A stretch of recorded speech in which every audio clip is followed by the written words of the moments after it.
tudo bem com você? Está no ar mais um Espaço Universitário, o programa da TV Câmara São Paulo, que apresenta produções audiovisuais muito bacanas feitas por alunos de comunicação. E o doc de hoje retrata experiências de 5 jornalistas negros de diferentes regiões do Brasil, que falam principalmente sobre os desafios no telejornalismo. Ficou interessado? Chegou a hora de conferirmos a primeira parte de Acima de Tudo Jornalistas. Roda aí!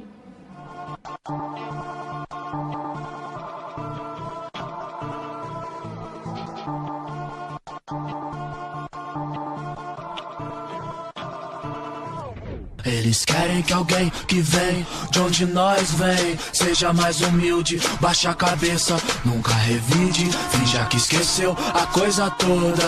Querem que ele se... Eles querem que alguém que vem de onde nós vem seja mais humilde, baixa a cabeça, nunca revide, finja que esqueceu a coisa toda. Querem que ele se... Nunca deu nada pra nós, caralho, nunca lembrou de nós. Aos 13 anos de idade eu decidi que ia ser jornalista. E um pouquinho antes disso, eu tinha uma brincadeira bem interessante. No fundo da minha casa, na cidade de Tuiutaba, tinha um pé de goiaba. E era um ponto de brincadeira, irmãos e primos ali. Eu tinha costume de colher goiaba verde, espetar uma caneta dessas bem simples e sair entrevistando as pessoas da família e narrando histórias assim. E a brincadeira acabou virando coisa séria, virou profissão. Eu nunca pensei em ser outra coisa. Fiz jornalismo totalmente por acaso. Eu vim para Brasília, eu sou do Rio de Janeiro, vim para Brasília e cheguei aqui, não conhecia ninguém, ficava ouvindo rádio em casa, depois da escola, depois da aula. E um dia, quando eu resolvi sair, fui conhecer a emissora que eu ouvia no rádio. E aí fiz amizade com o locutor e ele me convidou para fazer um teste, o que me surpreendeu. Eu jamais tinha pensado em trabalhar em rádio, apesar de gostar muito. E aí fui aprovado no teste, comecei a trabalhar em rádio como locutor, aos 16 anos. E alguns anos depois fui convidado para apresentar um telejornal numa emissora local em Brasília. Foi a minha estreia no jornalismo. Eu escolhi jornalismo porque, primeiro, eu gostava muito de escrever, muita leitura, e fui assim indiretamente incentivada por um professor de língua portuguesa. E na época em Londrina o curso de jornalismo estava começando e ele até brincou comigo. Ele falou: do jeito que você tem desenvoltura, que você gosta de falar, que você gosta de escrever, escreve muito bem, você seria uma excelente escritora. Então pode ser que você faça letras, é um caminho. Mas tem também o curso de jornalismo. E fui fazer o curso de comunicação social na Universidade Estadual de Londrina. Eu queria ser jornalista porque eu queria ser escritor. Então, normalmente, antigamente, quando você queria ser jornalista, você queria ser escritor e você se transformava em jornalista, que era o caminho para ser escritor. E normalmente nunca mais voltava, nunca mais voltei, nunca mais pensei em ser escritor.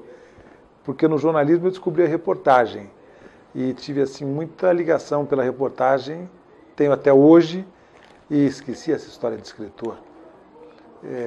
Virei um contador de história na reportagem. O jornalismo acho que foi uma decisão que foi muito natural. Eu sempre fui, acima de tudo, uma pessoa muito falante, muito comunicativa, então a comunicação já era parte do meu ser. Quando eu cheguei lá nos meus 15 anos, eu percebi que eu tinha um jeito para escrever, tinha um jeito para me comunicar com o outro, para me interessar pelo outro.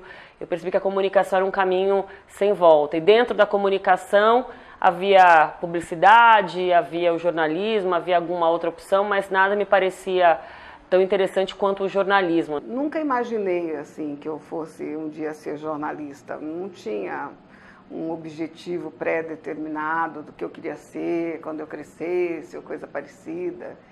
Eu queria fazer alguma coisa boa, ser uma cidadã com boa formação. E minha mãe me deu isso, porque eu perdi meu pai muito cedo, então a minha mãe cuidou da nossa criação.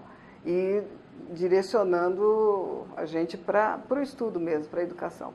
Então não tinha assim nenhuma ambição de um dia eu quero ser isso, eu quero ser aquilo. Eu gostava muito da área de saúde e pensava talvez um dia fazer odontologia, olha só, uma coisa completamente diferente. Esse era um vislumbre, mas para fazer odontologia eu teria que fazer um cursinho. E a gente não tinha condições financeiras de pagar um cursinho. Tanto que eu terminei o ensino médio E, tipo assim, no dia seguinte eu estava fazendo vestibular para o curso de comunicação social e já passei no primeiro vestibular. Tive a sorte de estudar numa escola pública de boa qualidade, acredito que também possa ser atribuído a isso. Você tenta motivar os seus alunos a cursarem o ensino superior, independente de ser educação física? Todo tempo. Eu falo para eles assim, nós, que eu também vim da periferia, assim, não é porque nós estamos na periferia que nós não temos direito à cultura, não temos direito ao saber e não temos possibilidade na vida. Eu falo para eles o seguinte, nós não somos vítimas, nós somos consequência do que nós escolhemos. Então, assim, independente de cor, raça, sexo, entendeu? Da onde você vem, você pode vir de uma família simples, mas onde está escrito que você não tem possibilidades nenhuma de ter nada ou ser nada na vida? Então, provando para vocês que aquilo que o professor sempre faz, quem quer, vai à luta e consegue. Não é porque é aluno da escola pública que de repente você não tem condições de estar fazendo uma faculdade. No passado, a sociedade racista, ela escolhia o lugar de onde o negro ia falar. Então o negro falava sempre daqueles mesmos lugares, normalmente os setores segregados da sociedade. Hoje é o negro que escolhe de onde ele vai falar, da universidade, dos projetos culturais, do cinema, ele escolhe o local onde vai falar. Então isso é um fator muito importante de quebra de paradigma. E os novos produtores de conteúdo que surgiram a partir dessa cultura compreenderam isso de uma forma muito importante.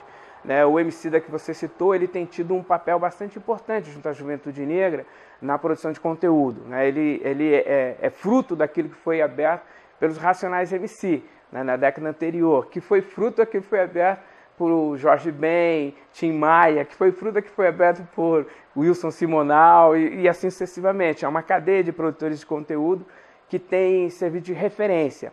O que é novo é que agora os jovens negros, eles escolhem de onde falam, e eles falam de uma forma cada vez mais radical no sentido de compreender a raiz do problema negro. Então, existe hoje uma base bastante consistente para essa nova militância cultural negra, que é um pouco da experiência deixada pelas gerações anteriores. Então, eles têm um discurso muito mais consistente nesse sentido. E começam a apresentar, o que eu acho interessante, uma leitura para além dos guetos. Nós estamos no gueto, mas nós queremos transcender o gueto. Nós nascemos na favela, nos cortiços, mas nossa ação política é acabar com a favela e o cortiço. Para isso tem que ter uma política macro de inclusão social, na economia, na política, na educação, nos movimentos sociais, e isso é bastante importante. Então você teve uma fase de afirmação da negritude nos espaços onde era possível construir essa afirmação, e hoje você tem uma explosão de várias possibilidades desses novos produtores culturais, que têm tido acesso a uma massa de informação que talvez as gerações anteriores não tiveram. E ao ressignificarem essa massa de informação, se tornam muito mais radicais. Mas é a continuidade de um discurso que foi feito há 30, 40, 50 anos atrás.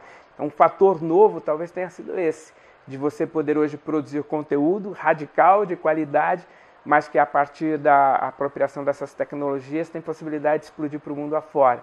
Então é a mesma radicalidade, mas numa plataforma, numa ambiência muito mais significativa. Quando eu entrei na faculdade, eu tinha uma ideia que eu seria uma repórter de impresso, provavelmente revista, não tinha isso muito claro, mas eu falava, nossa, eu quero viajar o mundo, viajar o Brasil, ou viajar dentro da minha própria cidade, mas eu quero sair da minha bolha, eu quero sair desse ambiente, quero mostrar o que tem além de mim. Porque naquela época eu já sabia, aos meus 20 anos, eu já sabia que o mundo ia muito além do que o meu mundo apresentava, E aquilo me incomodava. Então a minha ideia era escrever, a princípio. Aí no terceiro ano de faculdade, eu comecei a fazer estágio, estagiei no Diário do Rio Grande ABC, em Santo André, e fui para várias seleções de trainee no último ano de faculdade. E numa dessas eu entrei no processo seletivo da TV Globo, para o programa Estagiar, que eles têm anualmente. E aí eu falei, eu vou, porque é uma emissora grande. E eu não tinha muita dimensão também do quanto isso poderia definir a minha carreira. Era muito mais, eu preciso experimentar porque é meu último ano de faculdade. Aí eu fui sendo aprovada em alguns cursos e conversando com a família, eu falei, meu pai falou, olha, eu acho que a TV pode te abrir um leque de possibilidades maior de carreira. Eu concordei e aí fiz esse estágio na Globo em 2005 e nunca mais saí de televisão. Eu fiz o caminho inverso, eu primeiro comecei a trabalhar no meio, depois eu entrei na faculdade. Eu apresentava um programa de videoclipe na televisão e fui convidado para assumir um cargo de chefia na redação da emissora. E só então eles se deram conta de que eu não era jornalista formado. E ao mesmo tempo eu pensei, poxa, mas estão me oferecendo esse cargo é porque há oportunidade no mercado, então eu vou me formar. E aí fui correndo prestar vestibular para fazer uma faculdade, para ter o diploma. E foi o grande desafio que eu enfrentei, foi estudar já sendo adulto, ao mesmo tempo trabalhando no mercado. Eu já era casado, tinha filho, então tinha que encaixar tudo na minha agenda, trabalho, faculdade e família. E eu achava que os 4 anos nunca iam passar, que iam demorar demais, mas olhando para trás hoje, eu tenho certeza que tudo valeu a pena. Quando eu cheguei no curso de jornalismo, que eu comecei a estudar, ainda não tinha assim, aquela maturidade. Eu peguei uma turma assim, que tinha pessoas que já estavam na vida profissional, trabalhando em jornais.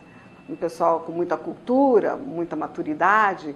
Tudo aquilo foi, assim, de certa forma, um estímulo para mim, né? Até para a questão de ser mais politizada e tudo mais.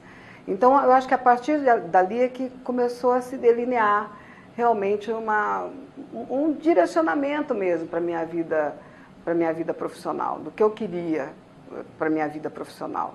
Não, eu acho que é isso mesmo que eu quero ser jornalista. E isso veio depois do 2º ano do curso, porque no final do 2º ano eu ainda tentei o vestibular para odontologia.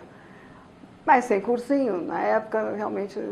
E aquilo, então, falou assim, faça isso, vá nessa direção. E por que você escolheu TV? Ou como você veio para a Não escolhi TV, não. A TV que me escolheu. Foi? A TV que me escolheu. É interessante. Eu era de rádio.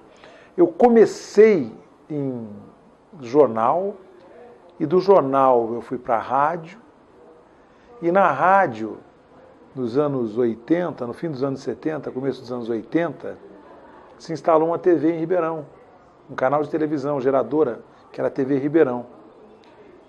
E houve uma seleção de pessoal, e as pessoas chamadas eram mais ou menos pessoas que já estavam ali atuando, ou em rádio, ou em jornal, e eu fui um dos escolhidos porque eu já atuava em rádio, eu já era repórter de rádio. Então foi a TV que me escolheu, não fui eu que escolhi a TV. Muito bacana, né? Bom, e para conversar com a gente sobre esse tema e todo o processo de produção do documentário, a gente recebe no estúdio a jornalista Ana Carolina Reis, formada pelo Mackenzie. Seja bem-vinda, Ana Carolina. Obrigada. Deixa eu te perguntar, como que surgiu a ideia para esse documentário, a ideia do tema? Bom, a ideia pro tema do documentário surgiu há uns 12 anos, mais ou menos, muito antes de eu pensar em ter uma profissão ou escolher. Eu tinha mais ou menos uns 10 anos. E aí eu assistia muito telejornal e eu percebi a ausência de pessoas negras no telejornal, porque a minha avó materna era negra. Então, quando eu assistia, eu ficava tentando procurar pessoas com microfone que se pareciam com ela. E eu encontrei sempre 2 ou 3 pessoas, normalmente a Glória Maria ou a Abel Neto.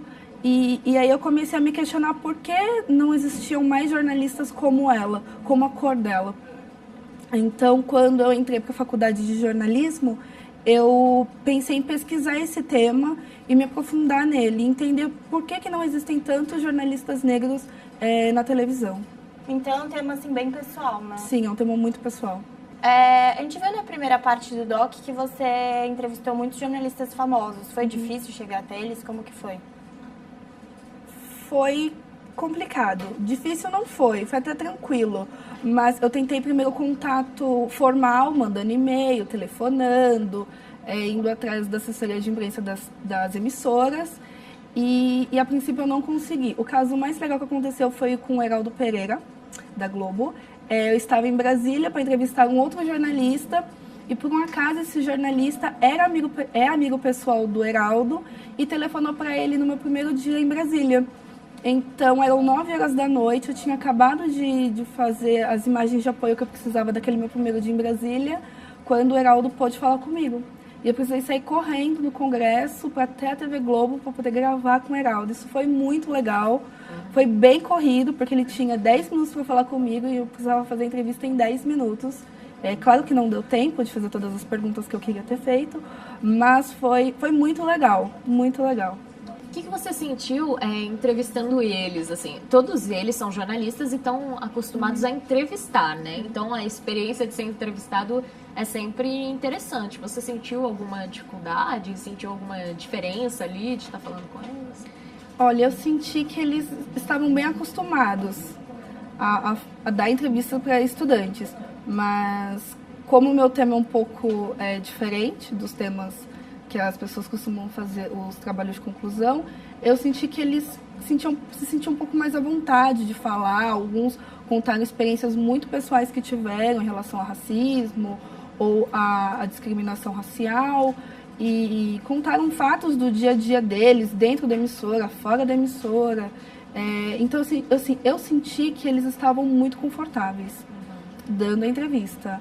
Mas é sempre uma sensação muito estranha, porque você está ali na faculdade aprendendo a fazer e de repente você encontra uma pessoa que tem 20 anos de experiência com aquilo, é super famoso, e você está entrevistando uma pessoa, é uma sensação muito diferente, é muito gostoso.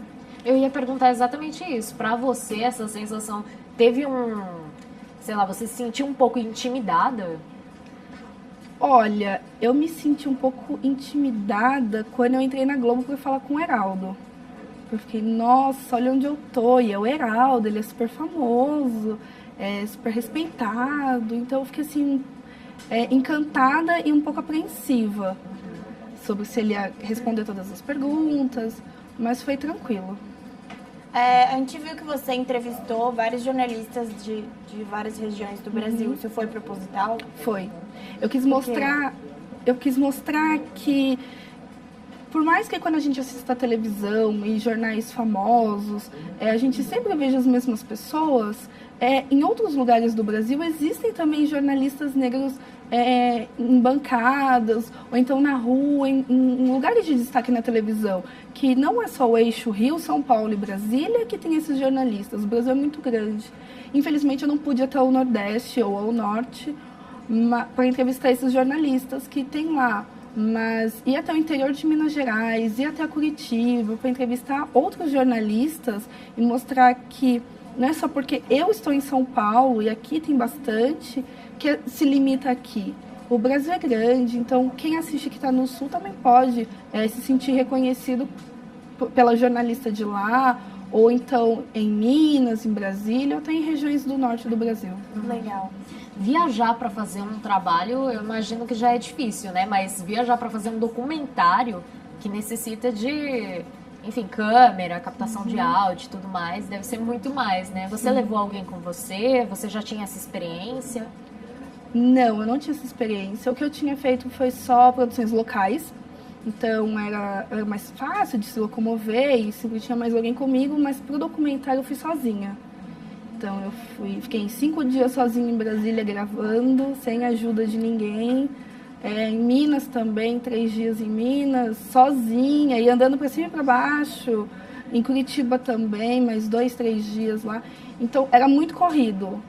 Você vai viajar, você tem que colocar a câmera, colocar o tripé, colocar o material do áudio, tudo na mala e embarcar. É um equipamento muito pesado, mas deu para fazer assim tudo. Eu tive a sorte de, quando chegar nas emissoras, encontrar com os jornalistas muito amigáveis. Então, como era muita coisa para carregar, eles acabavam me ajudando. Ou olhava se eu precisava deixar no chão para sair correndo e fazer uma filmagem. Ou então para poder entrevistar alguém, como foi com o Heraldo. Eu precisei da carona do pessoal da TV Record de Brasília para poder conseguir chegar a tempo na TV Globo. Se não fossem eles, eu não teria conseguido entrevista com o Heraldo. Você falou sobre a questão dos equipamentos. A faculdade te ajudou com isso? Os equipamentos eram seus? Como que foi isso? Não, todos os equipamentos eram meus. Eu comprei a câmera e o tripé. Eu senti a necessidade de comprar para viajar, porque o meu período de gravações não comportava com o período que a faculdade cedia o material. Ou eu comprava equipamento, ou então eu precisaria alugar, ou então remarcar as viagens, o que não seria tão legal, porque eu peguei a agenda dos jornalistas. Alguns iam dar entrevista e depois na semana seguinte eu entrei em férias, ou então o Heraldo, que eu só tinha aquele dia, porque no dia seguinte ele viria a São Paulo para cobrir as férias do Bonner.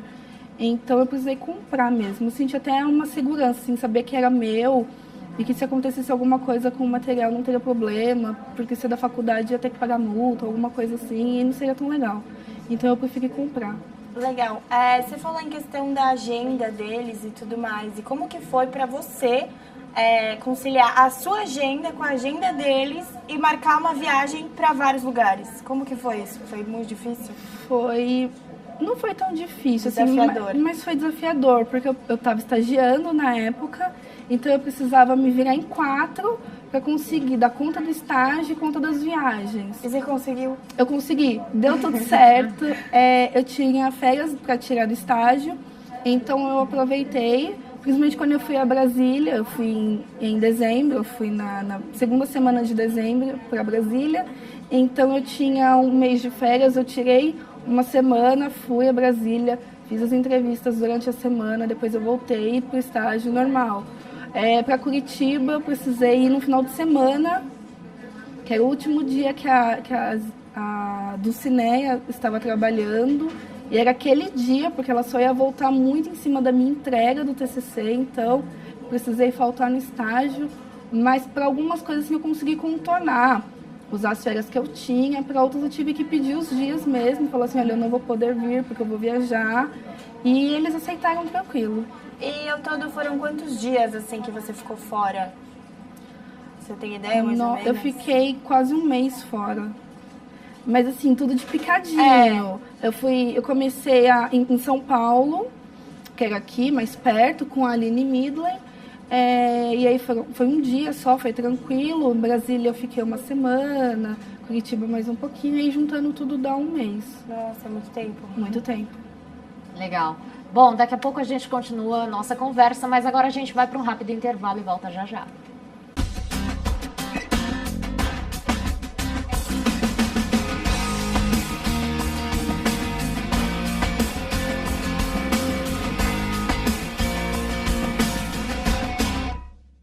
Estamos de volta com o Espaço Universitário, o programa que apresenta produções audiovisuais feitas por alunos de comunicação.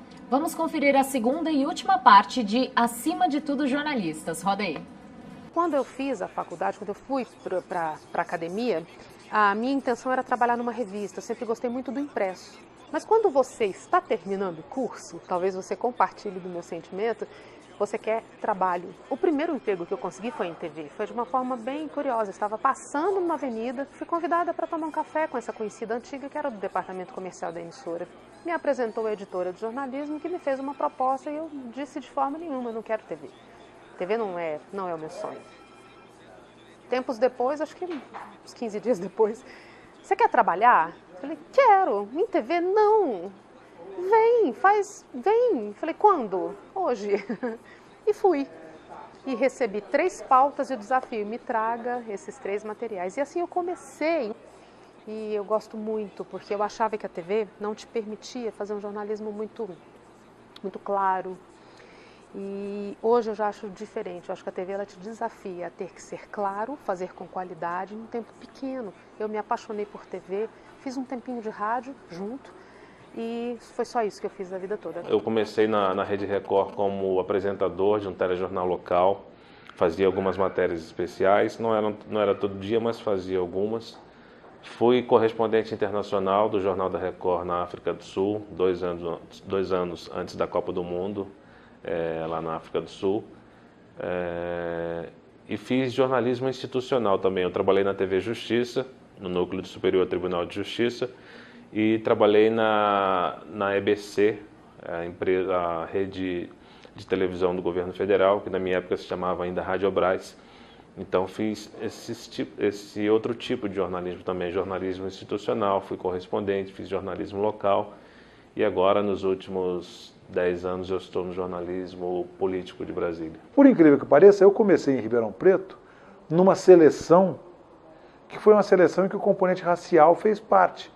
Porque o nosso diretor lá em Ribeirão Preto, Oliveira Andrade, da TV Ribeirão, fez uma seleção de 3 apresentadores e de 3 repórteres. Dos apresentadores eram Luiz Alberto Volpe, Margarete Presoto, salvo engano, e Jorge Chambelém. Jorge Chambelém era negro. Então ele colocou uma loura apresentando com o negão o jornal lá em Ribeirão Preto.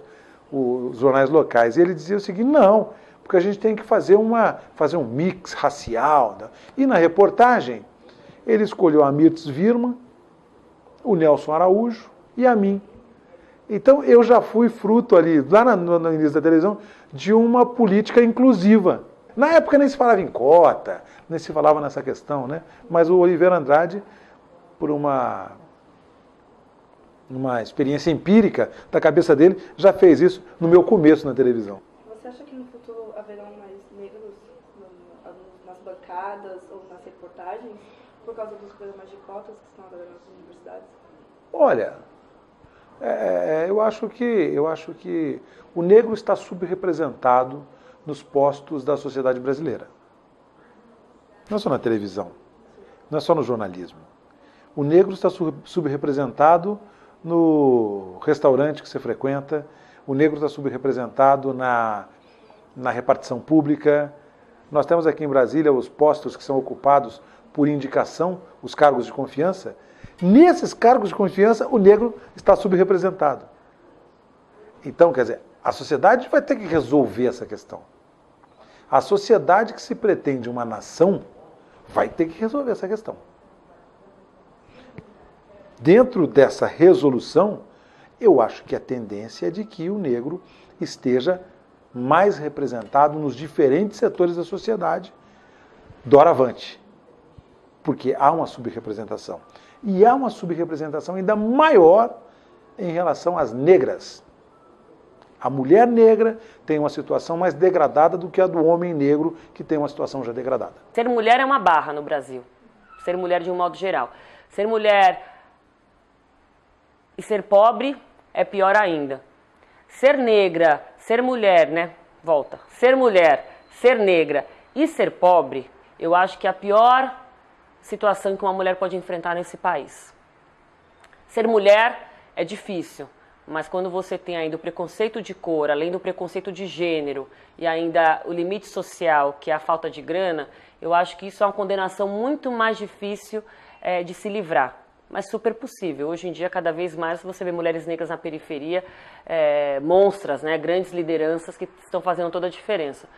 Mas é muito mais difícil. Em algum momento, quando você é negra, existe um senso assim, de que você precisa provar muito o seu trabalho para você ser aceito. E eu não tive essa coisa, esse embate assim muito frontal, como eu te disse. Mas houve um momento da minha carreira em que eu encontrei uma advogada renomada, estávamos num restaurante e ela acreditou que estava me fazendo um elogio. Ela disse assim: respeito muito o seu trabalho, gosto muito de você. E você tem uma facilidade, porque você consegue assim... Aí ela olhou para o meu braço, você consegue assim, tentando arranjar um bom termo, você circula dos dois lados. Aí eu disse, por quê? Né? Você é uma morena, uma mulata, eu fiquei vendo assim a dificuldade de achar o termo, uma negra. Então ali eu pude perceber também. Não, por parte dos meus colegas não. Evidentemente eu tenho uma ação judicial contra uma pessoa que eu não julgo nem que seja jornalista. Né? É um sujeito que deixou de ser jornalista e que é um sujeito que faz manifestações estapafúrdias, mas não é jornalista. De jornalista profissional, que vive da atividade jornalística, eu nunca senti nenhum tipo de discriminação. Nós temos competição, todos temos, mas não discriminação. No início teve um episódio, mas eu só ouvi dizer. E a fala do jornalista era a seguinte: o jornalista estava saindo da empresa, então tem suas razões, não nos interessam agora. E o jornalista teria dito a um motorista da empresa por que a TV estaria contratando aquela negra. Disso eu também soube, mas eu não tive relacionamento com essa pessoa, não cheguei ainda a trabalhar, porque ela saiu e eu entrei. Não tivemos nenhum dia de trabalho juntos. Eu sempre falo, os prêmios são muito legais, assim, se eu falar, nem ligo. Eles são muito legais, mas eles não são importantes, assim. Eu tenho muito orgulho, eu gosto de falar, sabe? Nossa, nós somos finalistas do ESSO, ganhamos o Herzog.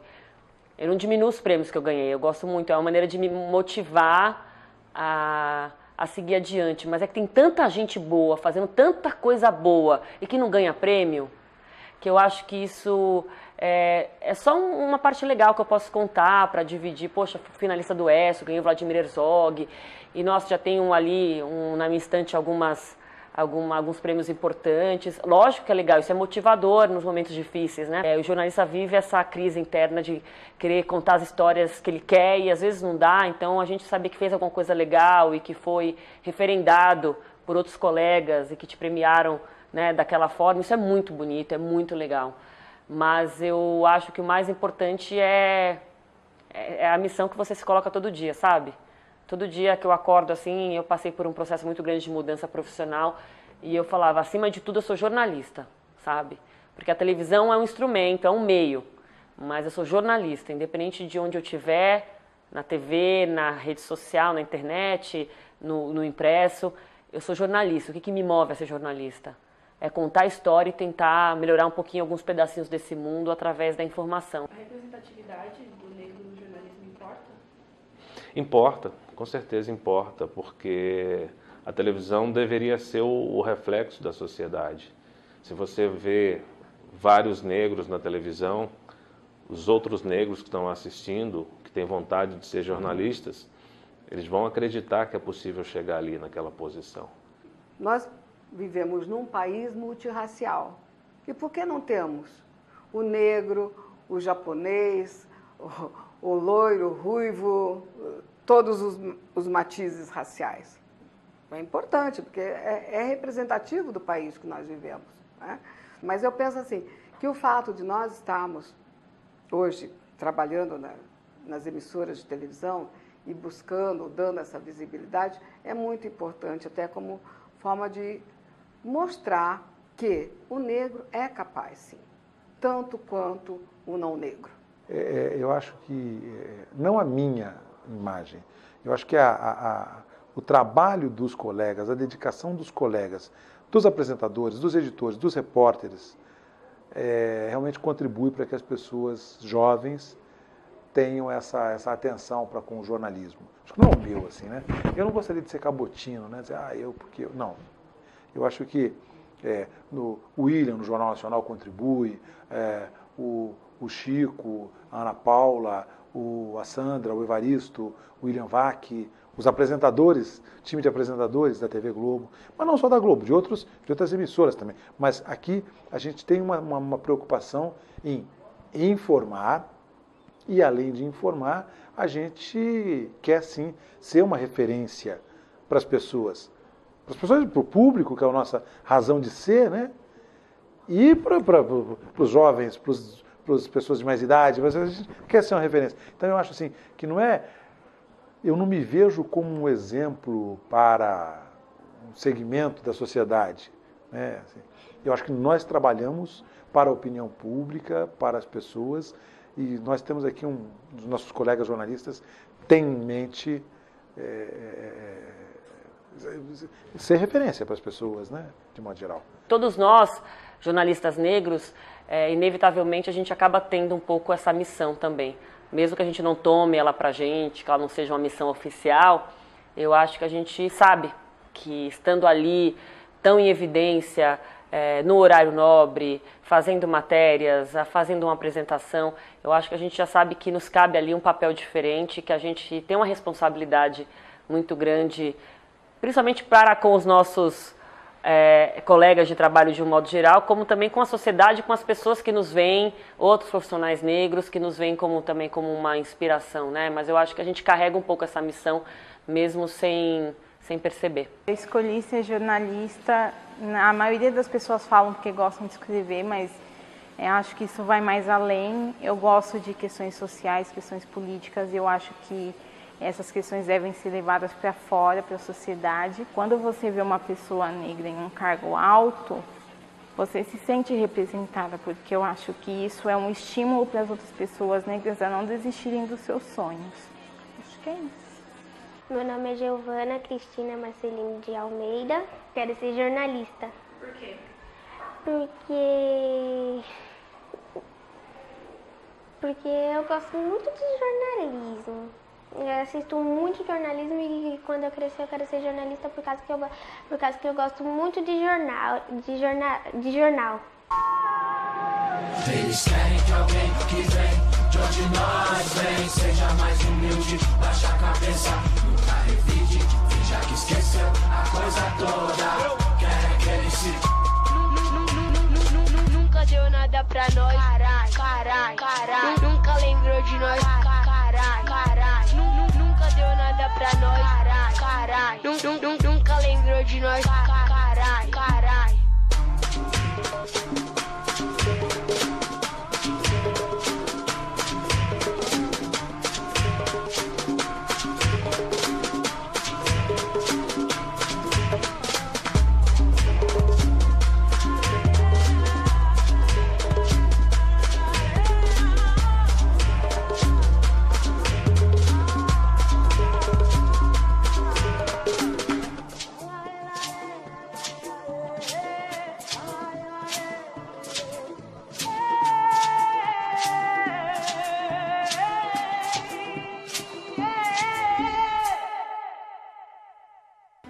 Muito bacana e importante, né, falar sobre esse tema. E a autora do trabalho, a Ana Carolina Reis, é jornalista e formada pelo Mackenzie e ela continua aqui com a gente no estúdio. Ana, me conta uma coisa. No DOC você entrevistou 2 professores e um estudante. Isso. Como que você explica assim, essa necessidade de incluí-los nesse assunto todo? Eu senti a necessidade de colocar os 2 professores, não para justificar, mas para mostrar que a escolha da pessoa entrar ou não numa universidade vem da formação de base. Então eu coloquei um professor que ele leciona na rede estadual para os alunos do ensino fundamental e ensino médio e que fala um pouco da sua formação e tudo que... Eu descobri esse professor antes de entrar na faculdade e nas aulas dele eu via que ele motivava muito os alunos a ingressarem no ensino superior. E eu quis que as outras pessoas também conhecessem ele, que vissem, através do exemplo dele, que existem professores que impulsionam o aluno a alcançar voos mais altos. Em contrapondo isso, eu quis mostrar também que no ensino superior existem professores negros. O único que eu encontrei mais próximo de mim e que tem um nome muito forte é o professor Juarez, da Unesp de Bauru. Ele é um nome muito forte quando a gente fala de negros no jornalismo e na comunicação. Ele é um dos grandes pesquisadores dessa área. E a conversa com ele foi mais para mostrar também que não só no ensino de base que você tem motivadores, você também tem no ensino superior, quando você encontra um professor tão bacana como o professor Juarez. Então eu quis mostrar esses 2 pontos, sabe, para os alunos que estão pensando em ingressar no ensino superior e dos que já estão, ou que pretendem trocar de curso, ou que não acham que na universidade vai existir esse tipo de apoio e de motivação. Legal. E como que você chegou na criança que quer ser jornalista? Como que foi isso? Como que foi entrevistar, né? Entrevistar criança é sempre um desafio. Sim. A ideia veio do meu orientador. Ele falou assim um dia na orientação: nossa, seria muito bacana se você encontrasse uma criança que quer ser jornalista. Aí eu tomei aquilo como um desafio, encontrar uma criança que quisesse ser jornalista. E aí eu coloquei um limite de idade de crianças que eu procurava. E aí eu comecei atrás de educadores que eu conhecia e perguntar se eu podia ir nas escolas. E aí eu fui atrás, eu falei assim: olha, mas quando eu perguntar para a criança o que ela quer ser quando ela crescer, ela tem que me responder que ela quer ser jornalista. E aí um dia eu fui numa escola, eu entrevistei 5 meninas, e aí uma disse que queria ser modelo, outra disse que queria ser cantora, e uma delas se destacou. Quando eu perguntei, o que você quer ser quando crescer? Ela falou: eu quero ser jornalista. E aquilo foi muito sincero, muito verdadeiro. E aí eu perguntei ao longo da entrevista: mas você quer ser outra coisa além de jornalista? Se você não puder ser jornalista, o que você quer ser? Aí ela ficou sem resposta. Eu falei: encontrei. E foi muito difícil ter essa resposta dela, porque é uma criança. A criança geralmente responde quero ou não quero. E aí, tirar daquela criança aquela resposta que eu queria, que eu quero ser jornalista por isso, Foi difícil. O que você quis dizer com o título, acima de tudo, jornalistas? O título, ele não é meu. O título, ele veio como um presente. Durante todo o processo, eu ficava imaginando que nome que eu daria para aquilo que eu estava produzindo. E eu pensei assim, bom, eu estou contando uma realidade que não é minha. Uma história de vida que não é minha, são de outras pessoas. Então, vai ter que sair de algum momento.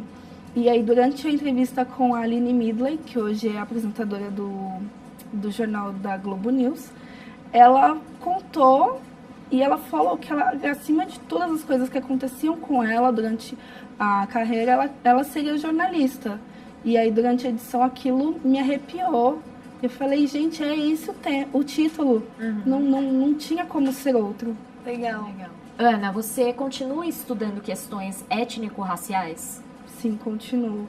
Eu comecei a estudar durante a graduação, incentivada pelas pesquisas científicas da universidade, o que gerou o documentário. E aí, quando eu saí da faculdade, eu senti aquela inquietação de não estar estudando aquilo que eu gostava. Então, eu procurei uma pós-graduação e encontrei na USP o que eu estava procurando, que é o curso de Cultura, Educação e Relações Étnico-Raciais, que é o que eu estudo. Eu estudo as questões do negro na sociedade, desde antes da colonização até hoje, o porquê que as coisas são assim, e eu sou apaixonada pelo tema. Ana, o papo tá super bacana, parabéns pelo trabalho e obrigada por ter vindo. Você quer deixar algum contato? Eu gostaria, obrigada pelo convite. O meu contato é acarolinareis15@gmail.com. Obrigada, Ana. E se você, assim como a Ana, tem um documentário no seu portfólio, manda pra gente. Quem sabe você não vem aqui apresentar o seu. É só enviar para tv@câmara.sp.gov.br. E não se esqueça de curtir a nossa página no Facebook. É facebook.com/Espaco Universitário SP. Até mais. Tchau.